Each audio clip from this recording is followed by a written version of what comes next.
এই উদ্যোগগুলোর কৌশল, যে কৌশলগুলো উদ্যোগগুলো করা হচ্ছে, এই কৌশলগুলো আমরা আজকে দেখবো এবং শিখবো। আর যদি কারো করার ইচ্ছে থাকে এই কৌশলগুলো বাস্তবে, তাহলে আমার লোকের সাথে এক হবেন।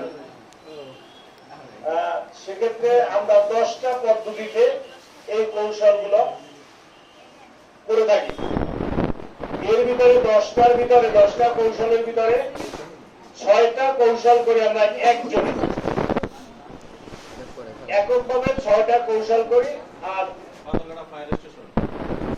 ব্র্যাক কর্তৃক আজকে আয়োজিত 3 দিন ব্যাপী কর্মশালা আজকে সমস্ত দ্বিতীয় দিন সদস্যকরণ ও কর্মদক্ষতা বৃদ্ধির বিষয়ক বিভিন্ন ইউনিয়ন থেকে আগত যে সকল ভলান্টিয়ার ভাই বোনেরা রয়েছেন তাদের আমরা দেখাবো পাথরঘাটা উপজেলা একটা দুর্যোগপূর্ণ এলাকা।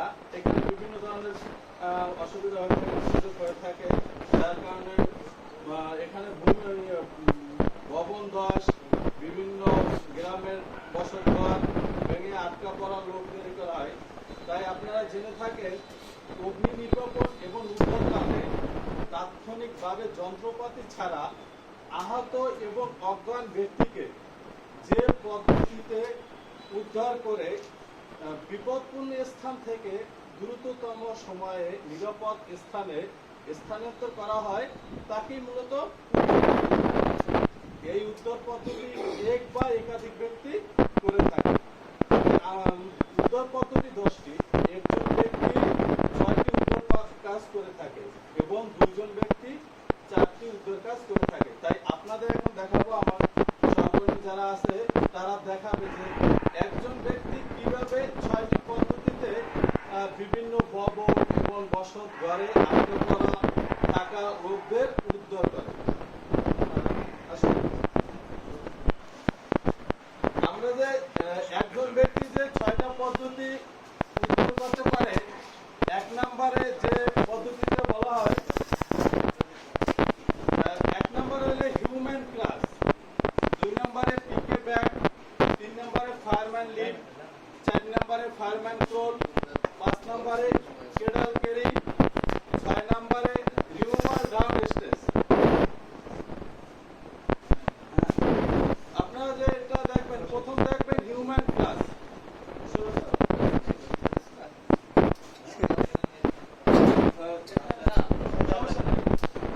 আমাদের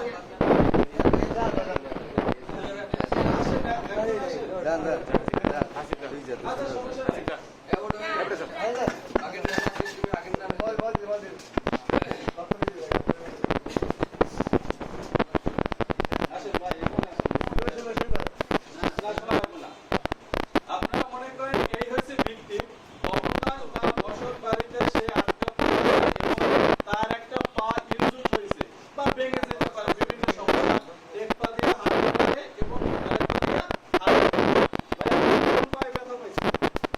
বাঁ পায়ে। আচ্ছা, সে তার বাঁ পায়ে ব্যথা পাইছে, আমাদের উদ্ধারকারী যে সদস্য সে সাইডে যাইবে, কিন্তু বাম পায়ে ব্যথা পাইছে সে তার বাম পায়ে সোজা যাবে, সোজা ইজি থাকে।